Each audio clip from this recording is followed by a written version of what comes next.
त्यांना विचारायला आलेले साधक म्हणतात, का हो तुम्ही स्वतःला ज्ञानोबांची मुलगी म्हणून घेता, मग ज्ञानोबा बोलतात का तुमच्याशी? खूप बोलतात. काय करतात ज्ञानोबा? ती थोडं पुढे सरकून बसा. पाठीमागच्या मंडळीला विनंती, थोडं पुढे सरका, जागा आहे पुढे मंडपात. जागा आहे, या पुढे पुढे पवार साहेब या पुढे. इकडे जागा आहे, या. विठ्ठल विठ्ठल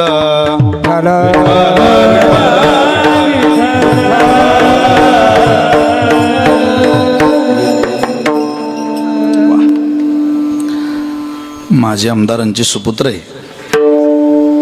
विठ्ठल विठ्ठल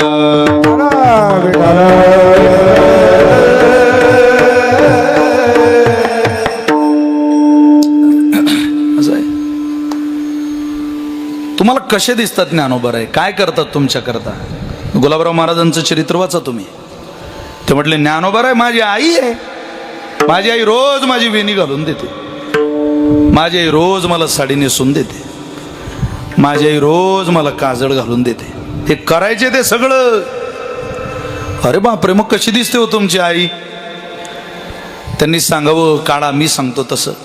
सरळ नासिका, पाणीदार डोळे काढावे, हिऱ्यासारखे दात काढावे, सफरचंदासारखे गाल काढावे, कोटी सूर्याचं तेज चेहऱ्यावर झळकताना काढावं, अंतःकरणातला मृदू भाव, सरळ गंध आहे, गळ्यात माळ आहे, कोटी सूर्याचं तेज चेहऱ्यावर झळकतंय, हातामध्ये अनंत कृपा विभूषित असलेला प्रेमळ वर्षाव आहे. पूर्ण चित्र काढलं आंधळ्या दोन्ही डोळ्याने हो, आणि ते चित्र डोळ्या पुढं घेतलं आणि मिठीच घातली व चित्राला. रडायला लागले प्रज्ञाचक्षु गुलाबराव महाराज. त्यांना विचारलं, का हो तुम्ही रडताय का? असेच माझी ज्ञानोबा दिसतात. तुम्ही कुठं पाहिले? तुम्ही आंधळे आणि तुम्हाला कसं माहीत? असेच ज्ञानोबा दिसतात. त्यावेळेला गुलाबराव महाराजांनी दिलेलं उत्तर आहे, अरे मी बाह्य चक्षुनं पाहलो, मेलेलो जरी असलो तरी ज्ञानचक्षु माझी जिवंत आहे. माझ्या जीवाची ज्ञानचक्षु माझ्या ज्ञानोबारानं पाहत आहे. अरे आनंदाच्या कोटी साठवल्या आम्हा पोटी, हे प्रमाण द्यायचे जोग महाराज. वेळोवेळी खोलीत बसायची दिवसभर, रांग लागायची बाहेर. संध्याकाळी आली की लोक म्हणायचे, महाराज काय जग सुंदर आहे. तुम्ही खोलीत काय करता हो? काय भेटतं तुम्हाला त्या खोलीत? जोग महाराजांनी म्हणावं, जे तुम्हाला जगात भेटत नाही ते खोलीत भेटतं. अरे आनंद बाहेर नाही, आनंद आत आहे.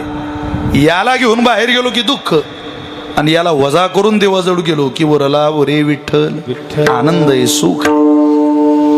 याच्या नादाला लागलेले देव, याच्या नादाला लागलेले संत, आणि याच्या नादाला लागलेले जीव, तिरगींची फजिती झाली. महाराज प्रमाण घ्या, प्रमाण. थोडा आवाज द्या. भस्मासुर मुकला प्राणासी, त्याची गती झाली वालीची. भस्मासुर मुकला प्राणासी, त्याची गती झाली वालीची. विश्वामित्रासारखा ऋषी नाडी लागले,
झालेली. साधूही आले, संतही आले, जीवही आले, देवही आले. ही सगळी यादी देहात बिघडलेली यादी. काही वेळ देहाला माझं म्हटलं, देवानं दंड दिला. काय महाराज, साधू संतांची परवानगी, आपली परंपरा कोणाला सोडत नाही हो, कोणालाच नाही. पापाचं थोडंही साहचर्य भक्ती मातेत चालत नाही. भक्ती आई आहे, तिच्यात कसं पाप करता? आई सोबत कोण व्यभिचार करतं का? आई सोबत व्यभिचार मनुष्याने कधी स्वप्न सुद्धा पाहू शकत नाही. या परंपरेत आपण जन्माला आलो.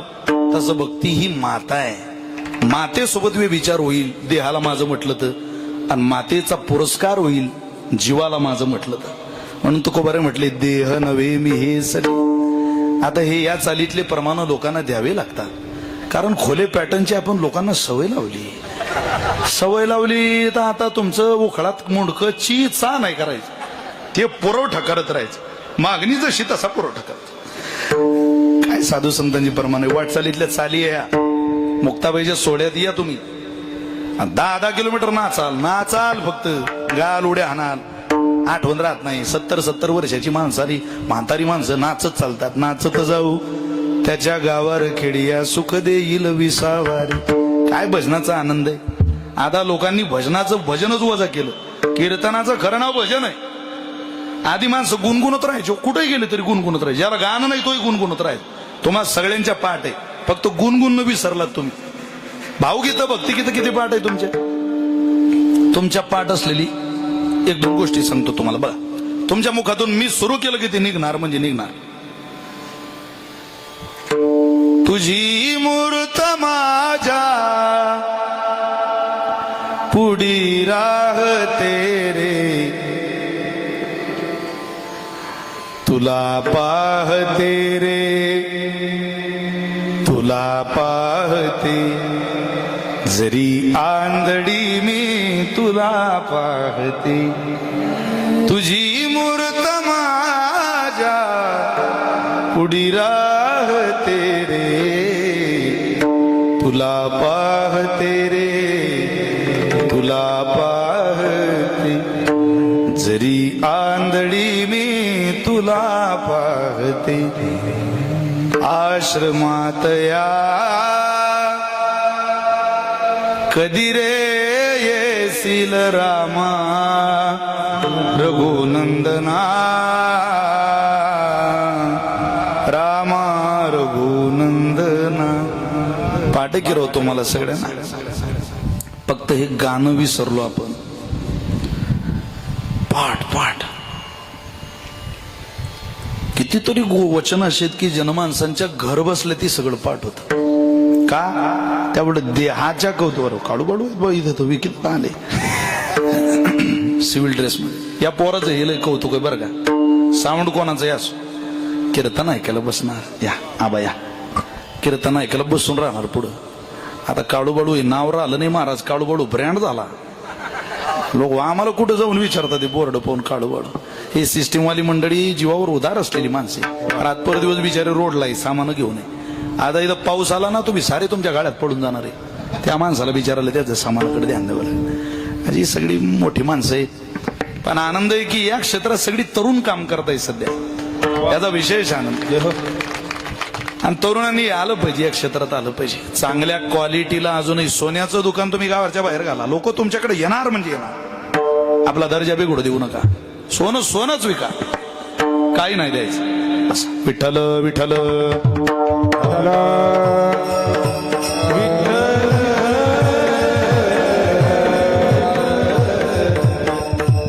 जवळजवळ सगळीच माणसं आली. आता सचिन शेट आले असते आपले तर कोरमपुरा झाला असता. आपण त्यांच्याकडे गेलो येणार ते आले की म्हणजे आणखी या सगळ्यांच्या घरी कीर्तन केलेली आपण, आहे की नाही. आणि इथले राजकारणी बिचारे पक्ष भिक्ष सारं विसरून आमचा एकच पक्ष. इथं काय दोन्ही पक्ष पायी उद्धरत. इथं पक्षाचं काय नाही, पक्षाचा काही संबंध नाही. इथं आनंद आहे फक्त. त्यामुळं परमार्थात काय महाराज, भक्ती सुखाचा आनंद देह विसरून करावा लागतो, तो पक्षाचा काय संबंध. सर्वा देह नव्हे मी हे सरे, उरला उरे विठ्ठल जे उरतो तो आनंद आहे. असेच माझे ज्ञानोबा दिसतात. प्रज्ञाचक्षु गुलाबराव महाराज म्हटले असेच दिसतात. तुम्ही तर पाहिले. अहो माझी ज्ञानचक्षु जागे. जो जो फोटो तुम्हाला ज्ञानोबारांचा दिसेल तो कोण्या चित्रकाराने त्याला भावलेला फोटो नाही. प्रज्ञाचक्षु गुलाबराव महाराजांनी देहाचा संबंध तुटल्यानंतर जगाला दिलेला प्रसाद म्हणून ज्ञानोबारांचा फोटो आहे. तो डोळे असलेल्या माणसानं नाही, ज्ञानचक्षुच्या द्वारा सुचलेला ज्ञानोबारांचा चेहरा आहे. हा वजा झाला कीच ज्ञानोबारे कडू शकतात. हा वजा झाला कीच परमात्मा कडू शकतो. तुकोबारे म्हटले तुम्ही त्याकरता खूप घाई करा. किती घाई करा. मन बोनीला हो करा, मन बोनीला हो करा, बोनीला हो करा,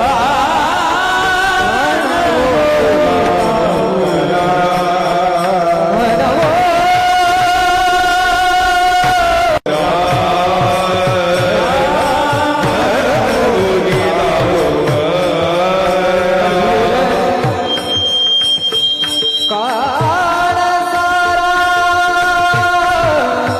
चिंतले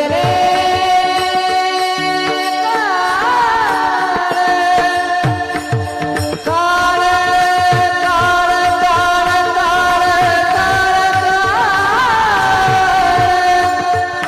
हे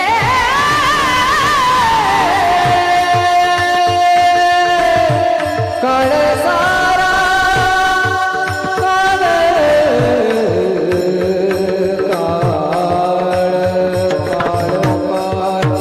काळ काळ सारा सारा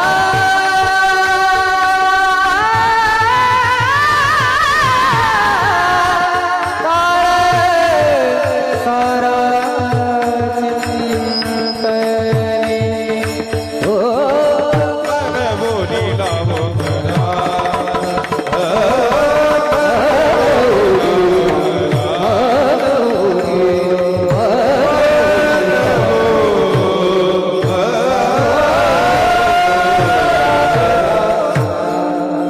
घाई करा बाबांनो, वेळ निघून गेलेली आहे. थोडीशी वेळ शिल्लक आहे. घाई करा, त्वरा करा, मनवनी लाहो करा. देह नव्हे मी हे सरे, हा माझा नाही, हा लवकर जाणार आहे, हा दगा देणार आहे. उरला उरे विठ्ठल, पण तो आनंद काही काळ राहिलाय. तो आनंद तुम्ही घ्या. त्याकरता काय करा, लाहो करा, त्वरा करा. इतर सुखा करता आपण सगळेच धावपळ करतोय. किती घाई आहे समाजाला. प्रत्येकाला घाईच आहे. मलाही घाई आहे, तुम्हाला घाई आहे, कोणाला घाई नाही. पण घाई परमार्थ करता नाही, घाई व्यवहारा करताय. परमार्थ करता कुठं घाई. व्यवहारात तर माणसं कोणाच्या बापाचं ऐकत नाही. नवीन गाडी आणली, बायको म्हटली का हो गाडी आणली, हो पूजा करू, पूजा केली. कुठं चालायचं, चला म्हणे सासरवाडीला नवीन गाडी. आता नवीन गाडी कुठं सासरवाडीला न्यायची होय. बसली बायको गाडीला आणि ते निघाली. हिरो आणि होंडा, हिरो होंडा गाडी सासरवाडीला निघाली. आता ती बाई पहिल्यांदाच गाडीवर बसलेली. स्लीपर चप्पल पडली रोडला. ती बाई नवऱ्याला म्हटली गाडी थांबवा, माझी चप्पल पडली. हा म्हटला हा चप्पल घेऊन ये. ड्रुंग ड्रुंग ड्रुंग ड्रुंग गाडी चालू, एक्सिलेटर देणं चालू. बंद केली नाही गाडी. ती बाई चप्पल आणायला गेली. वरच्या रस्त्यानं समोरच्या गावातली एक पागल रस्त्यानं फिरत होती. पागल बाई. तिनं पाहिलं गाडी खडी और पीछे कोई. ती खाली उतरली आणि गाडीवर बसली. गाडीवर बसली, खांद्यावर हात ठेवला. त्याला वाटलं हीच बसली. त्यानं टाकला पठ्ठ्यान गेर, निघाली गाडी. सगळ्या गावातली माणसं हात दाखवायची तिकडे. अरे या पागलनं काही नवरा केला. तो म्हणे गाडी घेतली, गाडी बहुतेक लयच आवडली दिसते गावाला. सगळे माणसं आपल्याकडे हात दाखवतात. अरे लोकांना गाडी नाही आवडत, सगळंच हात दाखवायचे. तो म्हणे जास्तच हात दाखवून राहिले. पण लोक. एका गावात एका माणसाने आवाज दिला, ए पगली कहाँ जा रही है. ती म्हणे आप तो मैं बंबई जा रही हूं. हा म्हणे मेलो गड्या. कोण आहे बापो. त्यानं गाडी थांबवली आणि पाहिलं. त्याला खाली उतरवलं. आपल्या बायकोला आणायला गेला. तो म्हणे श्रीवल्ली तू उतर, मी तिला आणायला चाललो. आता यानं नुसतं वळून पाहिलं असतं आपली की दुसरीची आहे तरी फजिती झाली असती का. तसा तुकोबारांचा गाथा नुसता वळून पाहिला आपण, वळून, नजरेनं नाही वळून, तरी फजिती होणार नाही. क्या बात. वा. नाही तर एक दिवस ही जशी येडी मागे लागली तशी ईडी मागे लागेल आपल्या. ईडी काय, सीबीआय काय, SIT काय, माहिती नव्हती शब्द माणसाच्या मागे लागतात का? गाठ्याच्या विरोधातली माणसं ही सगळी, ज्ञानेश्वरीच्या अपोजिट जगणारी लोक ती सगळी. म्हणून महाराजांनी जाग केलं आपल्याला. आणि तुम्हाला कसं माहित असे ज्ञानोबराय दिसतात? त्यावेळेला गुलाबराव महाराजांनी दिलेलं उत्तर आहे, अरे मी बाह्य चक्षुनं पाहलो, मेलेलो जरी असलो तरी ज्ञानचक्षु माझी जिवंत आहे. माझ्या जीवाची ज्ञानचक्षु माझ्या ज्ञानोबरायनं पाहत आहे. असं आहे. आनंदाच्या कोटी